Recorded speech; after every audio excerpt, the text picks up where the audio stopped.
राधा स्वामी। यह अमूल्य पुस्तक जिसको आप सुनने जा रहे हैं श्रीमान जयमल सिंह जी द्वारा रचित है। और जो लोग इस पुस्तक को नहीं पढ़ पाए हैं, जिसका कोई भी कारण रहा हो, चाहे समय का अभाव या फिर हिंदी पढ़ने में असक्षमियता, उन सभी भाई बहनों के लिए मेरा छोटा सा प्रयास।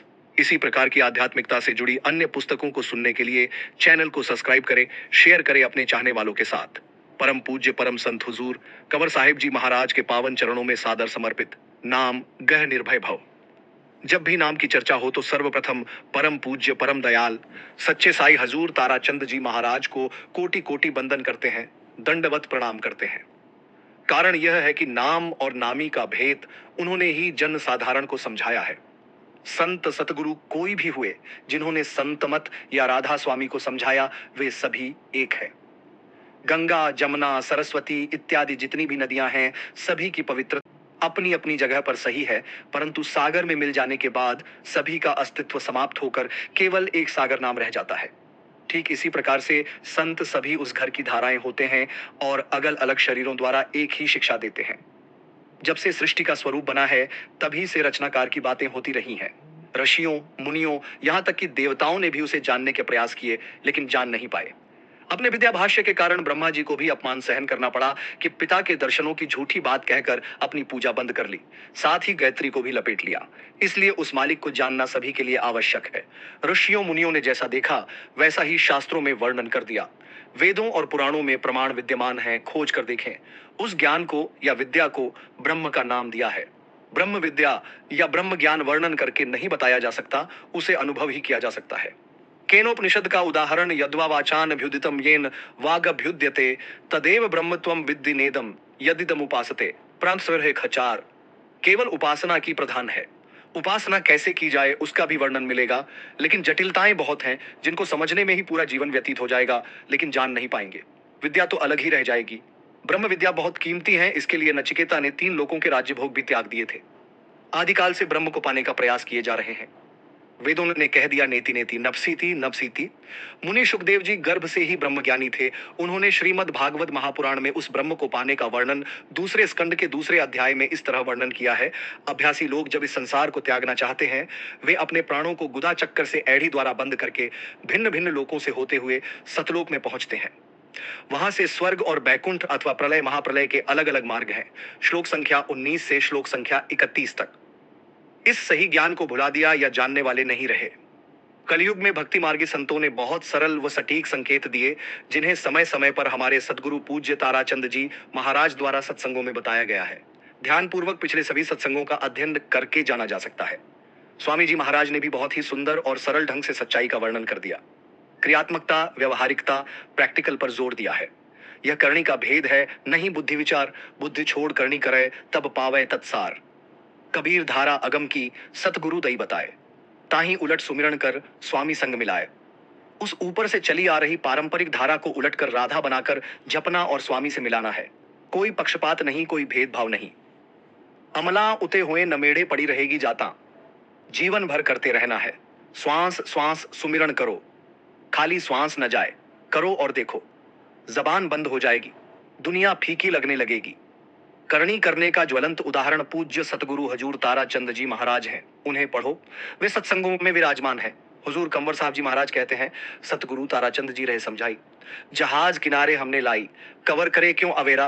कंवर साहब खींच खींच कर मानव जाति को उस जहाज में धकेले जा रहे हैं। उनका सौभाग्य है जो उस जहाज में अपनी जगह बना गए। जीवों को उस जहाज में बैठते ही अपने गंतव्य का विचार रखना है। कोई दूसरी चीज समीप भी नहीं आएगी। प्रस्तुत पुस्तक नाम गह निर्भय भव को लिखने का तात्पर्य यही है कि उस नाम का आश्रय लेकर नामी में लीन हो रहे। केवल एक नाम ही सहाई है। नाम अथवा मंत्र या उपदेश और गुरु मंत्र आदि शब्दों द्वारा बहुत विस्तार से बताया गया है। संत सतगुरुओं द्वारा बताए गए इस गूढ़ रहस्य को समझें और उस मार्ग पर आगे बढ़ें।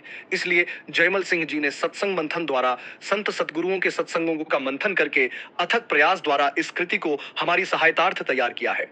आप सभी अपना जीवन सफल बनाएं और नाम में लीन हो जाएं। सतगुरु जी महाराज सभी का कल्याण करें। राधा स्वामी, 1 जनवरी 2018। सचिव राधा स्वामी सत्संग, दिनोद रोहतक रोड भिवानी।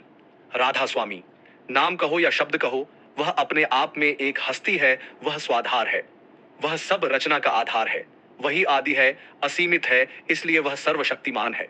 उसका भेद कोई जान नहीं सकता। किसी में इतनी ताकत नहीं कि उस शब्द का या नाम का भेद जान सके, इसीलिए वह परम तत्व या शब्द खुद नर चोले में आकर अपना भेद देता है। वह शब्द नर चोले में आया हुआ है, हमारे बीच विद्यमान है। हम पहचान नहीं सकते क्योंकि हमारी नजर पारखी नजर नहीं है।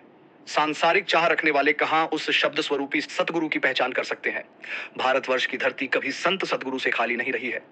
हम परम भाग्यशाली हैं कि संत सतगुरु वक्त पूर्ण पुरुष कुल मालिक कंवर साहिब जी महाराज हमारे बीच हैं।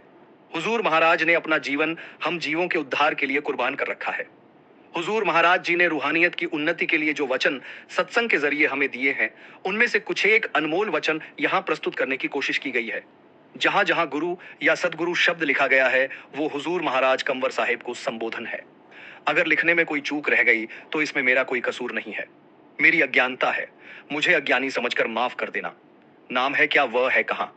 सबसे पहले जानना जरूरी है कि नाम क्या है, नाम कहां है, नाम किसके अधीन है, नाम का अधिकारी कौन है। नाम कभी भी न बिसरे इसकी युक्ति, नाम की महिमा, नाम की पहचान, सदगुरु की पहचान, शिष्य की व्याख्या। गुरु और शिष्य का नाता, सत्संग का सुनना जरूरी क्यों, नाम की प्राप्ति कैसे हो। सार असार हुजूर महाराज जी ने फरमाया कि ये संसार सत्य है। कौन कहता है कि ये संसार झूठा है। संसार सत्य है, लेकिन सांसारिक वस्तुओं को अपना समझना झूठ है। संसार का कोई पदार्थ हमारे साथ नहीं जाना, इसलिए इन पदार्थों के साथ बंधना कि ये सब मेरे हैं, ये सत्य नहीं है। संसार शब्द दो शब्दों का समूह है।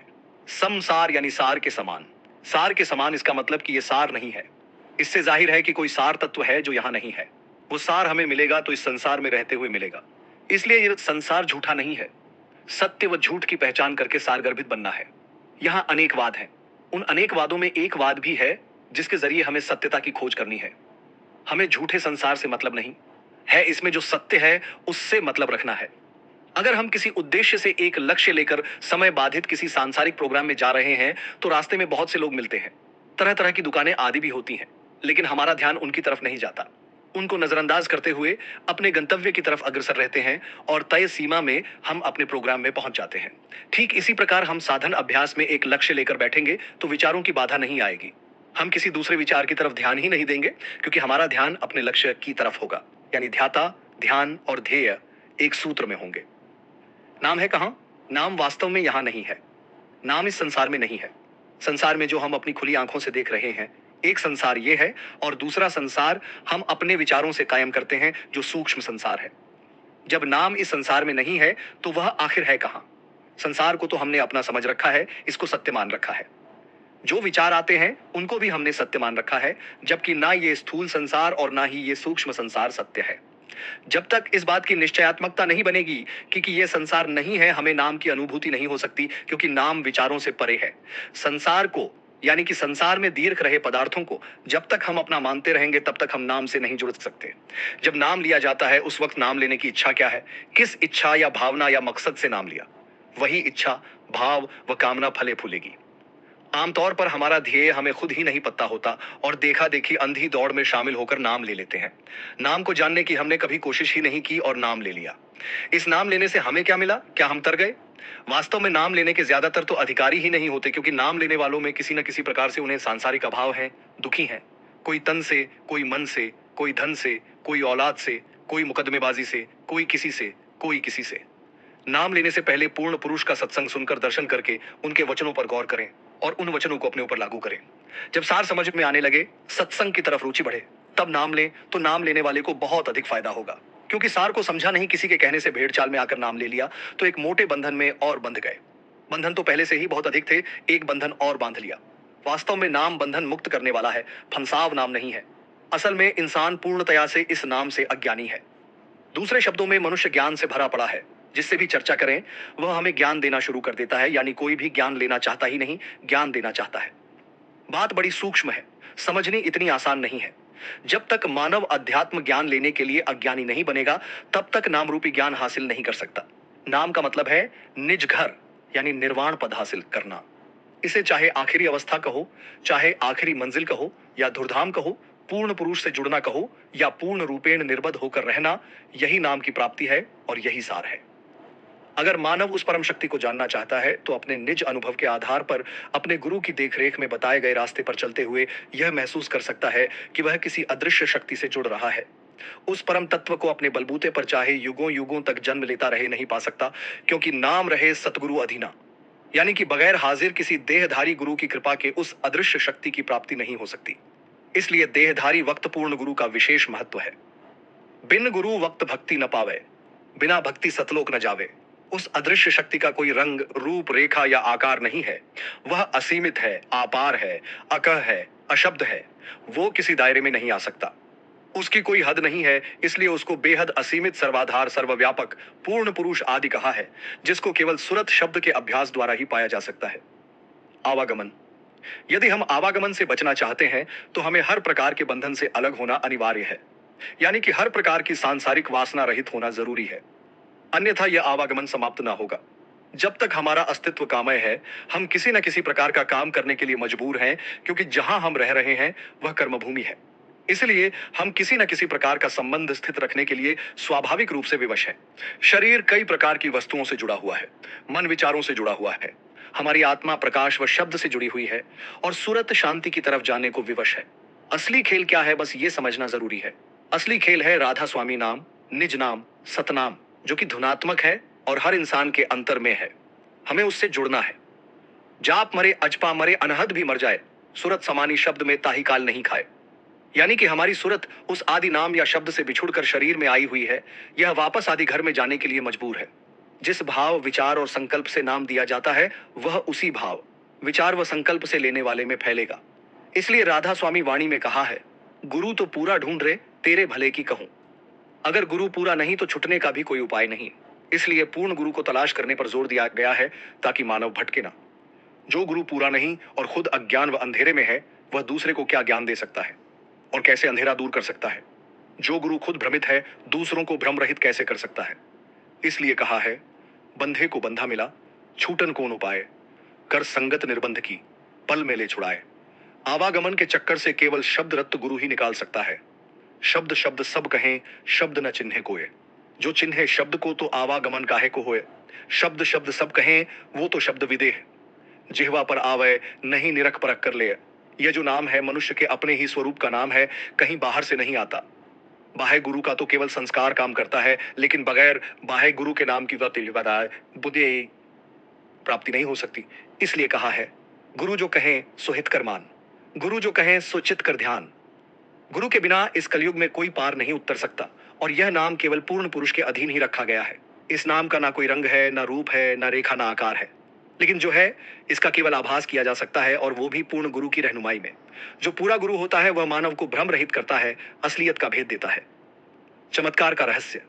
गुरु महाराज जी हर सत्संग में फरमाते हैं कि यह संसार मनोमय है, माया रूपी जगल है। जब मनुष्य का संकल्प घना हो जाता है तो यह मन स्थूल रूप धारण करके सहायता करता है, जिसे लोग सत्य मानते हैं और उसे चमत्कार कहते हैं। यह केवल इंसान के मन का खेल है, क्योंकि संकल्प व विचार मन उठाता है। प्रेमवश या भयवश वो अपने इष्ट को या गुरु को याद करता है तो उस वक्त उसका संकल्प घना हो जाता है और स्थूल रूप में उसका इष्ट उसकी मदद करता है। यह भेद है, रहस्य है, और केवल संत सदगुरु इसका भेद देता है कि जिसने तेरी सहायता की वह तेरा विश्वास था, तेरे भीतर बैठे नूरी गुरु ने ही सहायता की। प्रवृत्ति से निवृत्ति की ओर संत सतगुरु सर्व सामर्थ्यवान होते हैं, ज्ञान का भंडार होते हैं, यानी कि पूरे ज्ञान का नाम सतगुरु है। जब गुरु नाम देते हैं तो हमारे अंतर में आकर के बैठ जाते हैं, हमारी सूरत को शब्द के साथ जोड़ देते हैं। बेड़ा पार उस सतगुरु ने करना है जो हमारी खोपड़ी में रहता है। वह विश्वास रूपी सदगुरु जो अंतर में रहता है वही सहायता करता है। इसका भेद बाहर का ही पूर्ण गुरु देगा। यह मार्ग संत मार्ग कहलाता है। यह सहज व प्रेम का मार्ग है, शीघ्रता का मार्ग नहीं। नाम हर मानव के चोले में रहता है, इसलिए माध्यम शरीर है। नाम का सीधा संबंध शरीर से है, क्योंकि स्वस्थ शरीर है तो हम उस नाम से जुड़ सकते हैं। बहम रहे काया ओहले, बिन काया बहम क्या बोले। गुरु हमारी दुनिया भी बनाता है और दीन भी बनाता है। जिसने दुनिया की उन्नति नहीं की वह आध्यात्मिक उन्नति भी नहीं कर सकता। संत सदगुरु हमारे विचारों में परिवर्तन लाते हैं, क्योंकि यह सारा खेल मन का है। मन में जितने विचार उठते हैं वे सब माया के हैं। ये हैं नहीं मगर भासते हैं, यानी सत्य मालूम होते हैं। ईर्ष्या, द्वेष, घृणा, गैरियत, घटिया विचार इंसान को खा जाते हैं। इसलिए संत सदगुरु सत्संग सुनने व सत्संग में कहे वचन पर चलने पर जोर देते हैं। संत का सत्संग सुनना, सत्संग में कहे गए वचन को गुनना, मनन करना और उन पर चलने से आध्यात्मिक उन्नति होती है। पूर्ण गुरु के दर्शन करने से बहुत अधिक लाभ मिलता है। इसलिए कहा है, दर्शन कर वचन पुनि सुने, सुन सुनकर नित्य मन में गुने, गुन गुन काढ़ी ले तिस सारा, काढ़ी सार तिस करे आहारा, कर आहार पुष्ट हुआ भाई।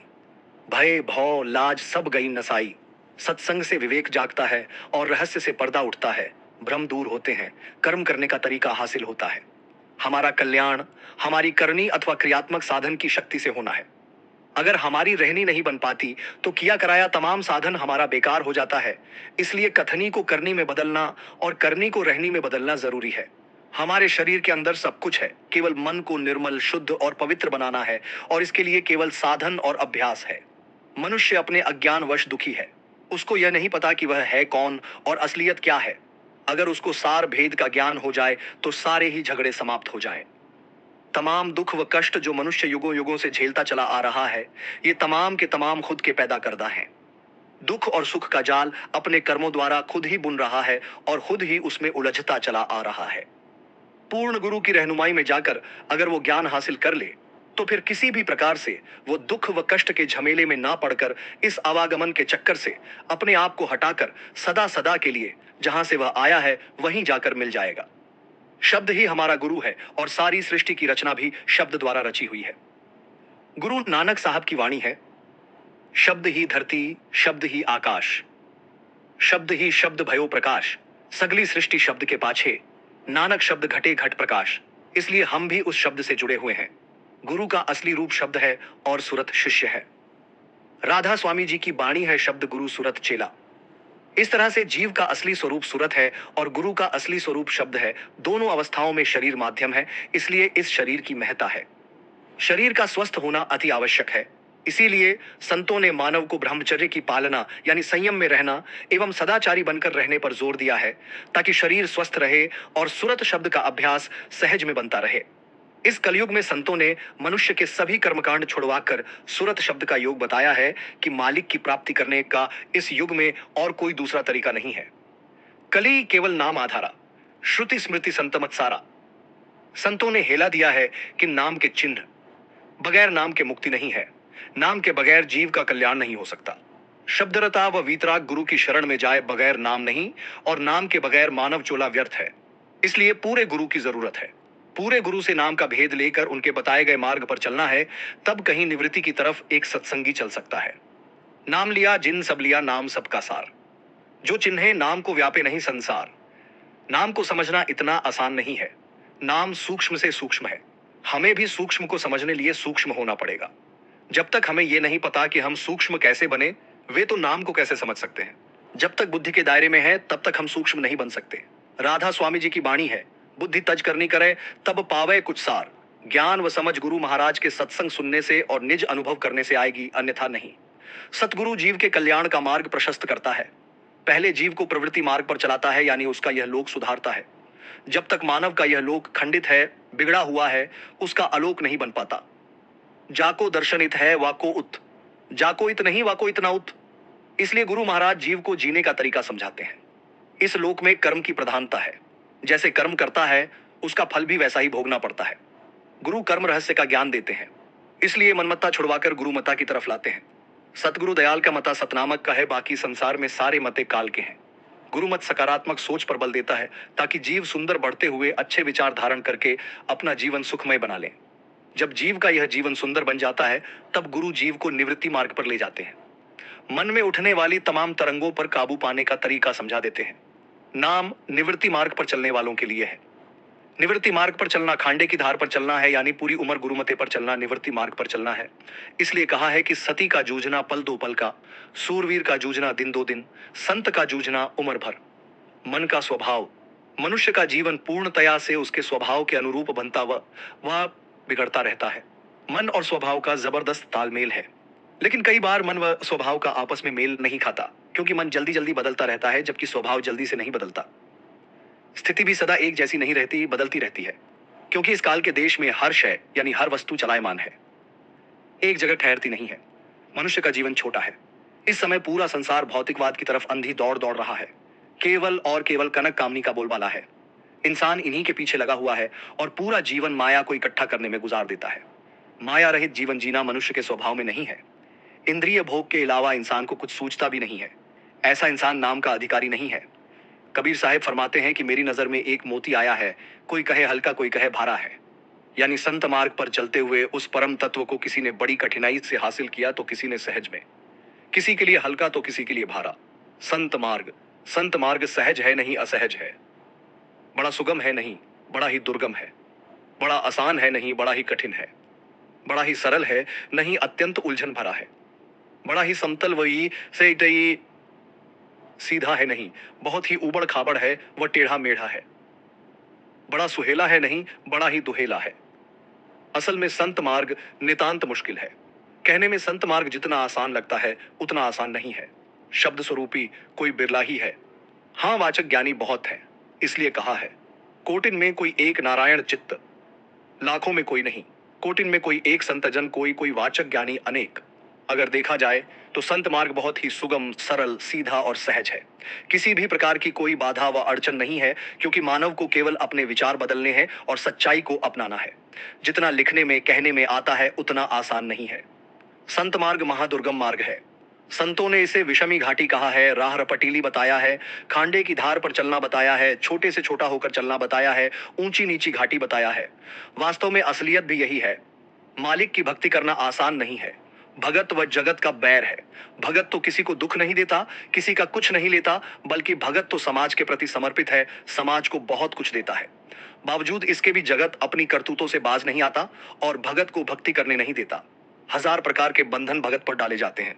सबसे पहले तो परिवार, कुटुंब, रिश्तेदार उस पर हर प्रकार से पाबंदी लगाते हैं, तंज मारते हैं, हर प्रकार से विघ्न डालते हैं। फिर मिलने जुलने वाले मित्र, दोस्त व पड़ोसी तानाकसी करते रहते हैं, यानी हर प्रकार से उसे मार्ग से भटकाने की कोशिश जारी रहती है। लेकिन सतगुरु भगत का रखवाला है, उसका रहबर है। सतगुरु भगत की हर प्रकार से परीक्षाएं भी लेता है। अगर भगत अडिग है तो पल में निहाल कर देता है। सतगुरु कहते हैं कि ताऊंगा तपाऊंगा और नुक्स है तारू खाल, फिर भी मेरा भगत ना डिगे तो पल में कर दूं निहाल। जिसने अपने आप को मालिक के अर्पण कर रखा हो, उसका कोई बाल भी बांका नहीं कर सकता। केवल अर्पण करने की देर है, लेकिन अर्पण कोई विरला ही कर पाता है। मन का सुधार, मन की आदत को सुधारने का तरीका प्रेम व सेवा है। यह सहज का मार्ग है। सेवा व प्रेम के मार्ग के अलावा और कोई मार्ग नहीं। इंसान इस माया नगरी में हर वस्तु अपनी हैसियत के मुताबिक सुख सुविधा हेतु प्राप्त करने की कोशिश पूरी उम्र करता रहता है, परंतु उसे सुख सुविधा स्थायी तौर कभी हासिल नहीं होती, क्योंकि उसका मन कभी एक वस्तु पर स्थिर नहीं रहता। इसलिए मानव को लगातार प्रयासरत रहना पड़ता है। इस संसार में हर वस्तु की एक कीमत है, मोल भाव है। कोई भी वस्तु मुफ्त में नहीं मिलती। यहाँ तक कि लड़के व लड़की जिनको पूरी उम्र साथ रहना है कि शादी भी बगैर पैसे के लेन देन के नहीं होती, तो बाकी कौन सी ऐसी शय या वस्तु है जो मुफ्त में मिलती है? जो वस्तु मुफ्त में मिलती है उसकी कदर नहीं, उस वस्तु का कोई ग्राहक नहीं है। बगैर उस वस्तु के मन की आदत नहीं सुधरती। वह वस्तु है नाम, और नाम संत सतगुरु के अधीन रहता है। नाम पैसे से या छल बल से नहीं मिलता। जो दीनहीन होकर सतगुरु के दरबार में जाकर शरणागत होकर याचक बनकर जाता है, उसे नाम मिलता है, और वह भी मुफ्त में। सत्संग की सार जाने कोई कोई, गुरुओं की मार जाने कोई कोई। पूर्ण पुरुष संत रूप धार कर मानव का उद्धार करने के लिए आते हैं। मनुष्य ने इस मनोमय संसार में आकर अपने आप को बंधनों से बांध लिया। जो वस्तु असत्य है उसको सत्य मानकर भूल भ्रम में अपनी मान बैठा। बस संत सतगुरु इसी रहस्य को खोलकर मनुष्य को उसके आदि घर का भेद देते हैं। भेद क्या है? भेद मिलेगा संत सतगुरु के सानिध्य में रहकर अभ्यास करने से। संतों की वाणी पूर्णतया से उनके अपने अनुभव के आधार पर होती है। वो किसी शास्त्र या अन्य धार्मिक पुस्तकों का अध्ययन नहीं करते, बल्कि वो स्वाध्याय व आत्मानुभूति करके अपना अनुभव बताते हैं, और जो असली सार वस्तु है, जिसको सार शब्द भी कहते हैं, उसको खुद अनुभव करके फिर जीवों को सत्य और असत्य का भेद देते हैं। मनुष्य ने अपने आप को असार वस्तुओं से, जिनका अपना कोई आधार नहीं होता, सत्य मानकर अपना समझ रखा है। मनुष्य का जीवन खुद किसी दूसरे पर आधारित है। खुली आंखों से जो वस्तु दृष्टिगोचर है वो भी किसी दूसरे पर आधारित है, यानी कि उसका आधार कहीं और है। और जिस वस्तु का या तत्व का आधार कहीं और है, तो वो वस्तु या तत्व स्थायी नहीं हो सकता। जो वस्तु स्थायी नहीं है उसका टूटना या खत्म होना आवश्यक है। लेकिन भूलवश मानव उसी असत्य वस्तु को सत्य मान बैठा। जैसे माँ बाप ने हमें जन्म दिया, धन कमाया, हेरा फेरी करके जमीन जायदाद बनाई, वो इस दुनिया से कूच कर गए। हमने भी औलाद पैदा की, लूट खसोट करके धन कमाया, और एक दिन हमें भी कूच कर जाना है। लेकिन भूलवश हमारे माँ बाप ने भी अपनी औलाद को और धन जायदाद को सत माना, और ठीक इसी प्रकार हम भी अपनी औलाद को और धन को अपना समझे बैठे हैं। अगर हम अपने माँ बाप के संगी साथी होते हुए देखिए अजायशी अव्यवस्थाई होते, तो या तो माँ बाप को भी हमारे साथ ही रहना था, या जाते वक्त हमें वदारिक पाई थी वह धन को भी साथ ले जाना था। हम भी वही भूल कर रहे हैं। हम जाएंगे तो हमारे साथ भी किसी ने नहीं जाना। संत महात्मा हमें यही समझाने की कोशिश करते हैं कि जब ये शरीर ही हमारा नहीं है तो और कौन सी वस्तु हमारी हो सकती है। अगर ये शरीर हमारा होता तो हम इसमें किसी भी प्रकार का परिवर्तन नहीं आने देते, ना ही बूढ़ा या बीमार होने देते। एक छोटी फुंसी निकलती है, उसे भी हम नहीं रोक पाते, तो इस शरीर को हमारा कैसे कह सकते हैं। लेकिन शरीर की अहमियत है, क्योंकि शरीर माध्यम है। हमें गुरु की रहनुमाई में इसी शरीर में उस परम तत्व को ढूंढना है, इसलिए शरीर को स्वस्थ रखना जरूरी है। इस प्रकार गुरु हमें ज्ञान देकर हमारा भ्रम मिटाने की कोशिश करते हैं कि सत्वस्तु यहां नहीं है। उस सत्वस्तु का कोई नाम या शक्ल या उसका प्रकार आकार नहीं है, लेकिन वो एक सत्ता है। उसका वजूद कायम है और वो परम तत्व अपने आप में ही आधारित है, और वही सबका आधार भी है, और उसी परम तत्व से ये जीव जुड़ा हुआ है, जिसका इस जीव को ज्ञान नहीं और अज्ञानवश इस लख 84 के अंदर युगों युगों से ऊंची नीची योनियों में जन्मता व मरता चला आ रहा है। मनमत गुरुमत। मनमत में अनेक वाद है। मन का मता एक नहीं हो सकता, क्योंकि मन एक जगह नहीं ठहरता, यह चंचल है। जब तक मन में उठने वाली ईर्ष्या, द्वेष, जलन, नफरत, गुनावनों व अनेक प्रकार की नकारात्मक सोचों पर लगाम नहीं लगेगी, वह एक सकारात्मक सोच पर टिक नहीं सकता। मनमत्ते में द्वैतवाद है, स्वार्थ है, दोगलापन है, इसीलिए यह इंसान को अपने चुंगल में फंसाए रहता है। जीव क्योंकि अनेकवाद का आदी हो चुका है, वह सदगुरु को नहीं पहचान सकता। जब तक वह मनमत्ते पर है, गुरु मत पर नहीं आ सकता, और मनमता छुटता नहीं है। उसका मन कहता है कि जो कुछ है मैं ही हूं, हर कार्य मैं कर रहा हूं, और मैं अनेकवाद का समूह हूं। मन तू पर नहीं टिकता। जहां मैं है वहां तू नहीं, जहां तू है वहां नहीं नाम। रवि रजनी दो ना मिले, एक ठोर एक ठाम। जिसने मन को तू पर टिका लिया, केवल वही उस एकमात्र निशानी यानी सतगुरु को पहचान सकता है, और किसी के बस की बात नहीं। सतगुरु ही इस जीव को हकीकत से रूबरू करवा सकता है। सतगुरु क्योंकि देहधारी है, इसलिए देहधारी जीव सतगुरु को भी देहधारी मानता है। बस यही इस मानव की भूल है। कबीर साहिब ने देह का गुरु देह का चेला, दोनों नरक में ठेलम ठेला। गुरु किया है देह को सतगुरु चिन्हा नाही, कहे कबीर ता जीव रह लख 84 माही। गुरु किया है देह को सतगुरु चिन्हा नाही, कहे कबीर ता जीव तीन ताप भरमाही। परम संत हुजूर महाराज ताराचंद जी ने एक सत्संग में फरमाया कि केवल नाम लोगे तो नरकों में जाओगे। मई 2017 संत संदेश। हुजूर महाराज जी की इस लाइन को कौन समझ सकता है। नाम ले लिया पर कर्म वही, बदलाव नहीं आया, मनमता नहीं छोड़ा, तो क्या वह गुरुद्रोही नहीं हुआ। नाम लेकर नाम की कमाई नहीं की, बल्कि विषयों की कमाई करता है, तो वह सीधा नरकगामी है। नाम लेने का मतलब गुरुमत पर चलना है। जो गुरुमत पर चलेगा उसी का उद्धार होना है, दूसरों का नहीं। गुरुमत बिल्कुल सीधा व सरल सा मत है कि गुरु के भाने में रहना, गुरु की शिक्षा के मुताबिक कर्म करना। मन में किसी भी प्रकार के विचार जो सुरत शब्द के अभ्यास में अड़चने डालते हैं, न लाना ही गुरुमता है, यानी पूर्णतया से सकारात्मक सोच। गुरुमता क्या है, इसे समझने के लिए तो इशारा ही काफी है। अगर चाहो तो इसको कितना ही विस्तार रूप दे लो, बस समझने की बात है। गुरु की आज्ञा में रहना ही गुरुमत है। गुरुमत है गुरु की भक्ति, गुरु का संग, गुरु का सत्संग, गुरु का चिंतन मनन, गुरु का सानिध्य, गुरु की शरण, गुरु के दर्शन, गुरु की उपासना, गुरु की बड़ाई, गुरु की सेवा, गुरु हुक्म में रहना, गुरु को हरदम याद रखना। जो शिष्य ऐसा है उसी का बेड़ा पार होना है, क्योंकि वो गुरु ज्ञान को कभी नहीं भूलता। गुरु नाम है ज्ञान का, समझ का, विवेक का। गुरु सिर पर राखिए चलिए आज्ञा माही, कहे कबीर तांजीव को तीन लोक भय नानही। सतगुरु व सत्संग का महत्व। उस परम पिता परमेश्वर का कोई नाम नहीं है। जिसको जो अच्छा लगा उसने वही नाम दे दिया। किसी ने ईश्वर, खुदा, कुल मालिक, पूर्ण पुरुष, ऊर्ध गीत, वाहे गुरु, गॉड, राधा स्वामी, शब्द, नाद, अल्लाह, निराकार, परमात्मा, जगदीश आदि। इससे यह तो पता लगता है कि वह एक परम शक्ति व परम तत्व है जिसका वजूद है, लेकिन कोई शक्ल नहीं है, क्योंकि वह तो असीमित है। आकार या शक्ल या रूप होता तो वह असीमित कैसे हो सकता है। वह असीमित है, इसीलिए उसकी कोई आकृति नहीं है। उसकी कोई शक्ल होती तो पूरी दुनिया में केवल एक ही धर्म होता, अलग अलग धर्म संप्रदाय फिर के आदि ना होते। जब कोई शक्ल होती तो जीव गुमराह ना होते। अब इस वक्त धर्म की आड़ में क्या क्या हो रहा है किसी से छुपा हुआ नहीं है और मन महाचंचल है जो विषयों और इंद्रियों के चगुल में फंसा हुआ है। काल महाराज ने अपना साम्राज्य स्थापित कर रखा है। माया का दौर है। हर जीव में गुण व दोष है। अपने अपने गुण व दोष के आधार पर मानव कर्म करने के लिए मजबूर है। मन रस का स्वादु है क्योंकि ब्रह्मांडी मन ने अंतरीय रस का रसास्वादन कर रखा है। यहाँ संसार में मलिन माया का पसारा है। मन रस प्राप्ति के लिए इंद्रिय भोगों में फंसा हुआ है। हमारी अपनी निज जात यानी सुरत अपना वजूद भूली हुई है। उसे नहीं पता कि मन माया उसी की ताकत का इस्तेमाल करके यहाँ इस संसार में उसे फांसे हुए है। परमात्मा की शक्ति के आगे मानव की शक्ति क्षीण है। कुदरत उस पूर्ण पुरुष की शक्ति का एक हिस्सा है जो सबका आधार है। इस शक्ति के आगे मानव कुछ भी करने में असक्षम है।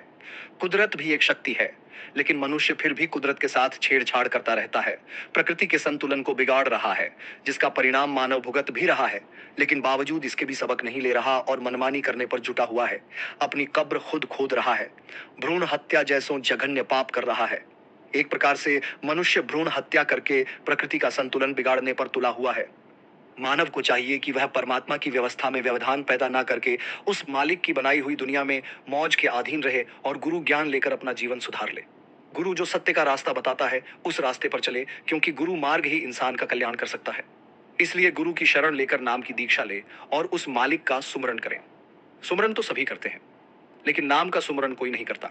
सदगुरु हमें सिमरन ध्यान भजन का फायदा बताते हैं कि नाम की कमाई हमारी निज कमाई है। बगैर नाम की कमाई के कल्याण नहीं होना। सुरत शब्द का योग अनुभव का विषय है, कथनी का नहीं, करनी का मार्ग है। सुरत शब्द दो अनुभव रूपा, तू तो पड़ा भ्रम के कूपा। मानव को भ्रम से केवल सतगुरु ही निकाल सकता है। सत्संग सुनकर उसका मनन करना व चिंतन करना और सुमरन करते हुए गुरु के बताए मार्ग पर चलना ही करनी है, यानी नाम की कमाई करनी जरूरी है। नाम तीन लोक में नहीं है, नाम चौथे लोक में है, जहां संतों का निवास स्थान है। दुनिया ढूंढे त्रिलोकी माही नाम रहे, चौथे लोक माही न पहले स्थूल शरीर से निकलना है, फिर मन मंडल यानी सूक्ष्म शरीर से निकलना है, फिर आत्मलोक यानी प्रकाश लोक से निकलना है।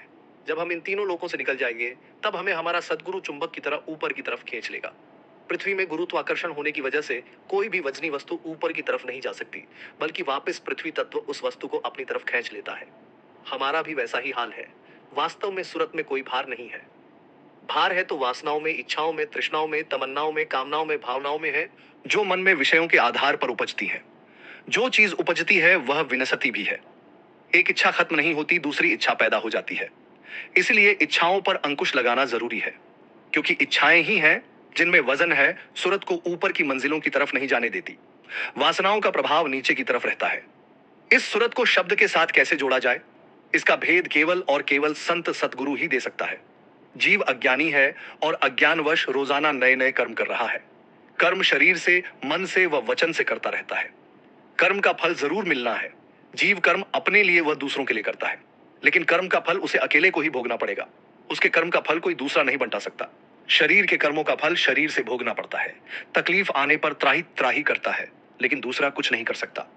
मानसिक परेशानी का सामना खुद को ही करना पड़ता है, और अंतिम पीड़ा जब जम देते हैं वो भी दूसरा नहीं खुद को ही भोगनी पड़ती है, जो कि अति असहनीय है। संत इन कष्टों से बचने का उपाय बता देते हैं और मनमुख से गुरुमुख बनाते हैं। अनुभव करवाकर सदा सदा के लिए अमर कर देते हैं, लेकिन उन्हीं को जो गुरु वचन पर डटते हैं, जो करनी करते हैं और अपना हृदय शुद्ध एवं पवित्र कर लेते हैं, जो किसी भी प्रकार का मैल, भेदभाव, ईर्ष्या, द्वेष, ठगी का भाव हृदय में नहीं आने देते, जो प्रेम से ओतप्रोत हो, हृदय में विरह हो, तड़प हो, पंतगे की भांति प्रेम करता हो, भंवरे की भांति अपने जीवन की परवाह ना करता हो, वह पपिहा की भांति केवल स्वाति बूंद का प्यासा हो, उस जीव को सतगुरु अपनी तरफ उसी प्रकार खींच लेता है जिस प्रकार चुंबक लोहे के टुकड़ों को